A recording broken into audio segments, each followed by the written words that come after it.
लेकिन जब इन्होंने इमरान खान को अटक किले में रखा और अंधेरे में रखा तो इमरान खान का वो जो फोबिया है वो खत्म हो गया। अब इमरान खान अंधेरे से भी नहीं डरता। अब तो ना वो गोली से डरता है, ना वो अंधेरे से डरता है, ना वो जेल से डरता है, ना वो गाली से डरता है, ना ही वो आपकी किसी भी गैर इखलाकी जो जुर्रत है, जो आपके इकदाम है, ना ही वो उनसे डरता है। क्यों?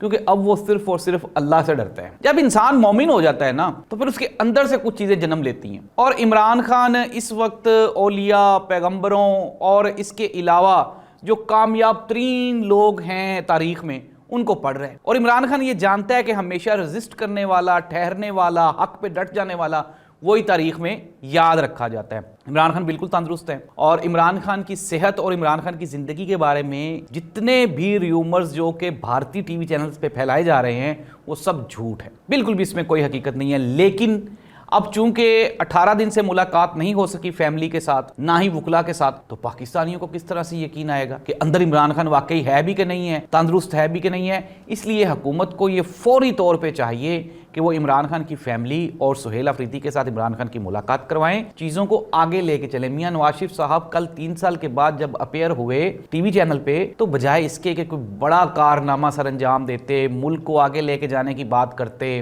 कोई बेहतरी की बात करते, उन्होंने वही जो घसी पीटी तकरीर है 2018 इमरान खान 2018 वही उन्होंने दोहरानी शुरू कर दी।